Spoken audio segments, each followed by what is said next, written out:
Bylo nebylo jedno malé rybářské městečko ležící na severu dánského ostrova Zéland, též známém jako mořská země. I narodil se zde malý Magnus, zvaný Kofod Andersen. The place where I grew up, it's called Hundested, which is like a very small fishing town in the north of Denmark, where everyone knows each other, like a very local. Been having a ball between my feet ever since I was able to walk, I would say. When I think about that, I think about me being in the local football club and playing with guys maybe a little older than me and just having fun. Actually, you do it in like school. You go out on like school trips and do like small fishing things. But actually, I don't really like fish and like seafood, so that's kind of a weird thing. That's not like normal, you know, because that's one of the things they're like mostly known for in the small town. We were on the tip of Denmark, so you could take the boat to different places around also there. There's like a harbor that went a lot, and then my old father-in-law also bought a speedboat at some point actually, and we went on trips on that as well. So I enjoy sailing and being in the water. Mladého mořského vlka však plachetnice s velkým nápisem Život na přídi doplavila do 50 kilometrů vzdáleného Farumu, kde sídlí akademie FC Nordsjælland. 10 or 11 years old when I moved. The mother club is called Farum, and when you turn under 17, it turns into FC Nordsjælland, which is the main team. When I was 10 or 11, I felt like I had the level to do a little bit more and maybe have some more training sessions and get a little more serious and test my level. So that's when I decided to try something new. In a car, it would probably be 45-50 minutes each way. And if you went with public transportation, then it's even bigger nightmare. Luckily for me and my family, there were also 2 other players a year younger than me that also moved there. So we kind of made a little plan to do like a thing together, so one of the parents could drive all 3 of us and help out a little bit that way. Our families knew each other very well, so they switched. So every third time they had to drive instead of every day. Exactly, they had shifts every time. Because of course you always have the dream since you were a little boy, but usually when players turn 15, 16, they get their first contracts, youth contracts. And a lot of players on my team did as well, but I wasn't one of them. And I actually maybe didn't have the same amount of talent as some of the other ones had. I actually didn't even have a contract when I made my senior debut for FC Nordsjælland. I actually reached, I think, 5 games before getting my first contract with the club. And that's pretty unusual because when you're 15, 16 and you're one of the top guys, then you always get a contract. But I was the first one from my year, my age, to make the debut and without a contract. So I came from behind a little bit, and that's probably also what motivated me a little bit more to I wanted to get that first contract. I wanted to push for that, and that's always been like a motivation. They came to me and they said, we've been working on this for a long time, so but at least it came, you know, and I'm happy for that. I think I came a little bit from behind, and I wasn't the biggest guy, so when you go from playing your own age and you split up to 2 ages, when it's under 15, then you turn onto 17, and then it's, you know, 2 years playing together, and I was a bit smaller than my own age, and then the guys a year older than me was even bigger, you know. So, but suddenly things just went fast. I did well, and suddenly I was on training camp with the first team, and then I did very well in the training camp, in the training matches, and then I was selected for the first game of the season, and one injury, and then I was on the pitch. So it can really go quick. Like I said, I came when I was 10 or 11 years old, and I was there until I was 23 or something like this, 22, 23. So I spent more than 11 years in the club, and aside from that, my little brother started playing in the club as well at the same time, and my father worked there and is still working there today, and my sister also worked there on match days, and I've probably spent more time there than I've done anywhere else, so it becomes like family, and I know everyone from the club and I had a great time there. It's the club that kind of, you know, raised me and made me who I am, because they think a lot about football, but also like the person behind. So they help you shape yourself in a way that you can improve in everything and be the kind of person that helps others as well. That's why I could also really understand Vichas when he was getting emotional up there, because of course it's kind of a home, and you've known a lot of the people around here for like many years, and you probably spend more time with them than you've done with a lot of other persons. So it becomes like a small family, and when you've only been like Vichas maybe one place at a very long time, then it's also hard to say goodbye to that. Psal se rok 2022, když se tehdy 23letý Magnus rozhodl opustit mateřskou loď a probádat mezinárodní vody. Námořní idiomy opouštět nemusíme, jelikož jeho novým přístavem se staly italské Benátky. I really wanted to try something new and to see what that could give me as a player and experience something new, learn some new qualities and get away from the safe environment. So I knew that when there's 6 months left of the contract, you can start to negotiate. There I learned about the interest from Venice, and they were still in Serie A at the point, but they relegated that season. But they had a great project going, and I really bought into that. I had one of my very good friends this summer before I went. He actually showed me one of these jerseys they had. They were like sold out everywhere, and he said, "You should play for this club so I can get some jerseys." And then 3 months after I signed the contract and became a player, so that's pretty fun. Italové jsou vyhlášení gurmáni. Našel jsi s Magnusy skrze jejich kuchyni cestu k mořským plodům? Well, I have a thing about that apparently.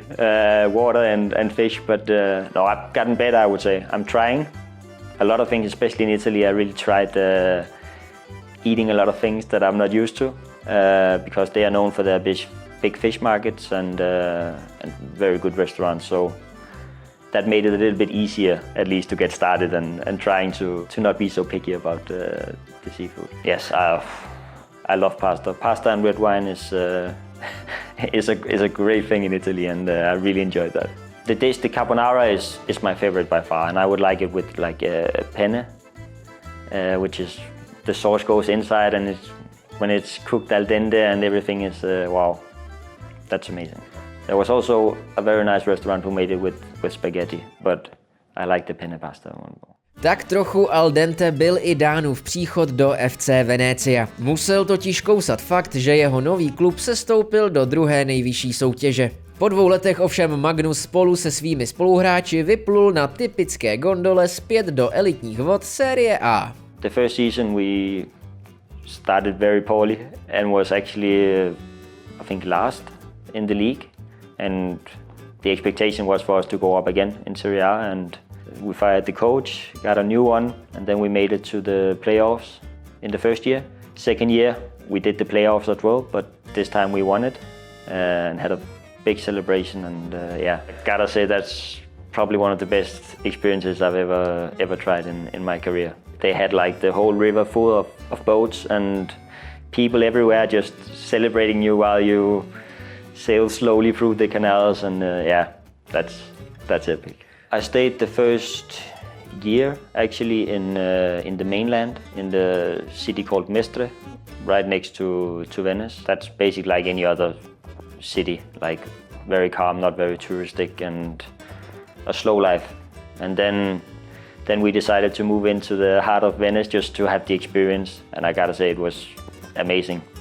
Very good choice, because the people from Venice respect you a little bit more when you live on the island. They love football, so I made a lot of friends in my time there. Everyone who lived around me, my neighbors, like everyone you meet on the street and say good morning to when you wake up in the morning. And summer season is tough sometimes with a lot of people, but if you know the right places to go, you can avoid like being that touristic around you. I got a lot of good discounts, I would say.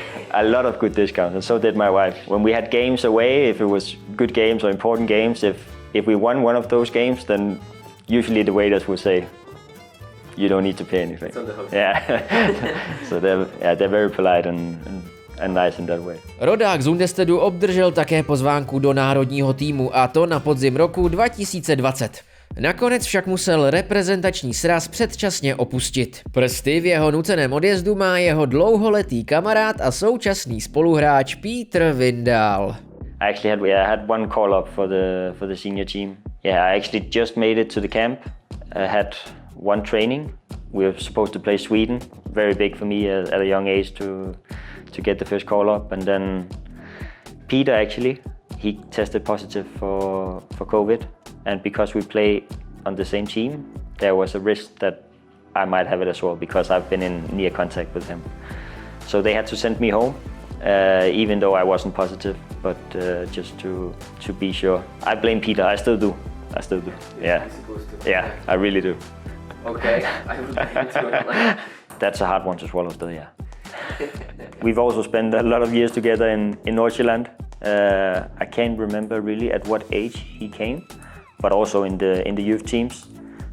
So we've been on the same team for a very, very long time. And I started playing a little bit earlier, and he was the second keeper for a couple of seasons. And then he started playing a little bit and got his transfer to Holland. But yeah, the amount of hours we spent together is a lot. Well, Peter is also different from me, I would say, in that point. He's maybe a little bit more reserved, but like once you get to know him and he opens up a little bit more, he's also like, I could also actually see it now on this training camp, like when we had the small team barbecue and sat on the terrace out there. He also started to make some more jokes and like speaking a little bit louder and stuff like this. But once he gets confident, I think he's also like a little more fun than he seems from the outside. The other guys also told me like usually he doesn't come around shaking hands every morning. He hates that, you know, but he's starting to do that a little bit more, like a little bit more open, and he's a good guy. And it's also nice when you come to a new place that something is familiar, you know, someone who will help you, and he's helped me a lot with all sorts of stuff and invited us out to dinner and really, yeah, embraced me. I think he hates media duties as well. That's also one of the things. So maybe it's not so personal. Malé velké přátelství se mohlo opět plně rozvíjet v zimě roku 2025, kdy právě spartanský brankář přivítal Magnuse na týmovém soustředění ve španělské Marbelle. I actually can't remember when it started because I actually think there was a little bit of talks also before I made the move here. I don't know if it was half a year or a year before. There was also some talks. I at least heard from my agent, but it got way more serious around the winter transfer and the months before that. Yeah, when I heard about that, then I talked to Pete and the agent, because he has the same agent as I am. I knew what I was going into and what I could expect from the club, and I only heard positive things. So I thought it was a no-brainer for me to take this chance. That's one of the main reasons why I came here. I want to win trophies and I want to have that feeling. And I think that Sparta is the biggest club in Czech and has the best possibilities to win that. And I would love to be a part of that, to create history and to be written in the history books forever. I think that's a very big thing for me and something I take pride in. That it was nice to go from Serie B to Serie A, experiencing the promotion and everything around that, but it's not playing for titles and it's not playing in Europe or having the big nights at the big stadiums. It's different playing from relegation or survival than playing for winning. It's a different mentality and a different mindset that I really wanted to experience that here. From going to Prague and meeting with Thomas and having the final meetings and all the legal stuff they have to go through with all the papers, that takes the time it does. We settled the deal and I signed the papers and went out to have dinner with my wife and my agent. And then next day, I was ready for training camp. Jméno Andersen v kombinaci s magickou osmičkou zdobilo spartanský dres v soutěžním zápase poprvé z kraje února na Slovácku. První půlrok v novém klubu však 172 cm záložníkovi zastínili komplikace. A to bohužel i ty mimo fotbalová hřiště. Well, I would say, if you take the 6 months, I would say from the start it's been very easy to get settled here. There's a lot of people around the club that are really good at helping, so I've found a place to live and got settled down and could focus on football very quickly. But then my wife was pregnant and had a kind of a tough pregnancy, and that took a bit of of like the energy maybe and attention, because he was a little bit sick or had some difficulties, and yeah, that took a lot of like a lot of the maybe mental part that you maybe needed to put somewhere else, but I think that the club was very respectful about that, and they knew the situation, and it's like a small family here also, that we take care of each other, and everyone understood that part. So that made it a little bit more easier for me to be where I am, to focus on football when I was there, and to focus on the family when I was at home. That part was stressful, I would say, because the position that the club was in, and not winning that many games, and having the cup to focus on, I really wanted to be a part of that. But yeah, I had to go back to Denmark because my wife was giving birth to our son, and you can't really plan that. That just happens when it happens, and we weren't expecting it to be that early. Yeah, the club told me, of course, family's the most important thing in the whole world, and they gave me the time to go back home to Denmark and be there. And then, unfortunately, he wasn't 100% healthy from the start, and he had to be hospitalized for the first 3 weeks. Yeah, that was a very tough period to go through, where you can see the team and really wanting to be a part of it, really wanting to help at least get one trophy in a season where we weren't performing like we wanted to, and I kind of felt like you left some of the people behind that you really wanted to be there for. But once again, the family was the most important thing in the whole world, and Sparta told me that I had to take the time that I needed until he was healthy, and then I could come back. And Lars was a big part of that, and Thomas and 𝐔𝐍𝒂𝒂𝒏, of course. So that support really helped me get through like the tough weeks at the hospital. Yeah, this group was amazing. They sent me 1,000 messages when they heard that I became a father, of course, and also when they heard things were not going perfectly well.